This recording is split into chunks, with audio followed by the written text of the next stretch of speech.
Bonjour, je suis ravi de vous retrouver pour vous parler de la nouvelle collection Altaïa E.T. l'extraterrestre, qui consiste à monter une reproduction originale qui correspond à une reproduction assez fidèle de la maquette du prototype original utilisé pour le film E.T. Donc le numéro 1 est à 1 euro seulement en offre de lancement et on a le visage.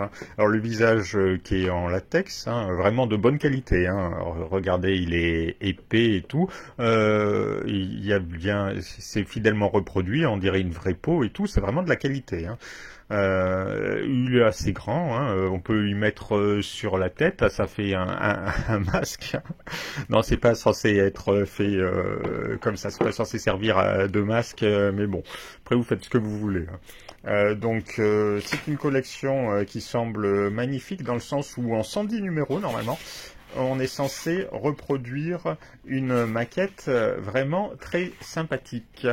Pourquoi? Parce que le cou est extensible, il y aura de la lumière sur le doigt, les yeux, mouvement du visage, des yeux et du visage, qui reproduit même les phrases du film et tout. Donc c'est vraiment de la robotique, c'est pas juste une jolie figurine en résine ou en latex, c'est vraiment un prototype articulé, avec le cœur qui s'éclaire, les bras articulés.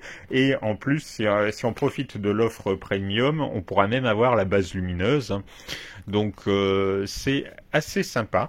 Bonne idée. Ça a l'air vraiment de belle qualité. Dans le numéro 2, il y aura les yeux, qui essaie de reproduire le bleu des yeux vraiment très beau, qui paraît naturel. Alors en plus, on a une sorte de mini poster là. Et puis le dépliant qui rappelle un peu toute la collection avec qui revient un peu sur Steven Spielberg, le réalisateur, et sur la collection, est en fait un poster assez grand, vous voyez, qui reproduit vraiment le prototype original, et pas une image du film. C'est vraiment, on essaie de faire une reproduction du prototype, de la maquette qui a été utilisée dans le film, mais on n'essaie pas de reproduire une scène du film. Ils insistent beaucoup dessus. Alors, petit coup de gueule, en revanche, imaginez la taille du carton. Regardez comme c'est gros, parce que quand même, le masque, il est pas petit. Regardez, par rapport à une main, il est plus grand qu'une main d'homme quand même. C'est pas rien. Et il fait pas tout le carton. Le carton est énorme. Est-ce qu'il fallait faire vraiment un emballage aussi gros? Parce que arrivé en librairie, moi j'ai pas acheté que ça. J'ai acheté d'autres numéros 1. Pas cher qui était là en ce moment. Ça prend énormément de place dans les rayons débordent, on en met deux, on a rempli les rayons. Dès qu'on essaie de fouiller un peu dedans, parce que ce ne sont pas les seuls exemplaires, il y a d'autres collections, on fait tout tomber, on ne sait plus quoi faire. Quand on arrive à la caisse, on a les bras chargés alors qu'on n'a que 3-4 affaires dans les mains, tout tombe, la caissière sait même pas où les mettre, elle demande si elle peut tout plier, bah oui, de toute façon il n'y a pas le choix parce qu'il n'y a pas la place, donc c'est un peu l'horreur. En plus, d'un point de vue écologique, ça fait utiliser du carton, du carton qui est assez épais, qui n'a pas l'air recyclé, une bonne impression de qualité, ça fait gâcher de l'encre, c'est pas écologique du tout, c'est dommage. Plus ça coûte plus cher aussi, ça tient de la place. Enfin bref, faut arrêter vraiment avec ça là. On n'en peut vraiment plus là. Voilà. Alors sinon autrement, il y a aussi un fascicule. Alors le fascicule est vraiment très bien. Il reprend le film, il explique un peu les difficultés qu'il y a eu pour le produire. Voilà, c'est un peu qui était Steven Spielberg, aussi le maquettiste. On revient sur le prototype original.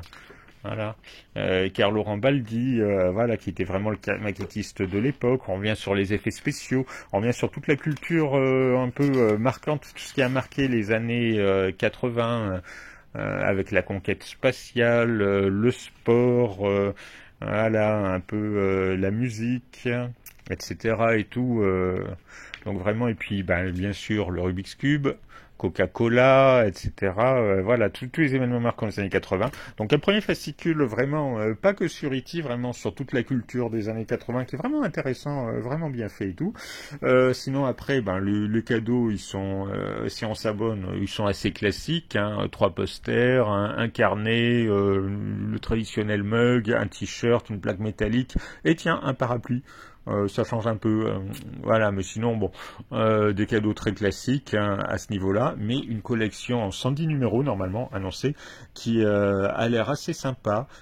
C'est pour ceux qui auront le courage d'aller au bout et de faire une réplique vraiment originale en espérant qu'elle fonctionne bien, mais normalement il ne devrait pas y avoir de soucis hein, avec maintenant l'électronique d'aujourd'hui, c'est assez fiable, d'assez bonne qualité, donc ça devrait aller. Donc si vous arrivez jusqu'au bout, ben, n'hésitez pas à nous dire, à nous partager votre expérience sur ce prototype, s'il est vraiment si bien que ça, si vous avez eu du mal à le construire ou pas.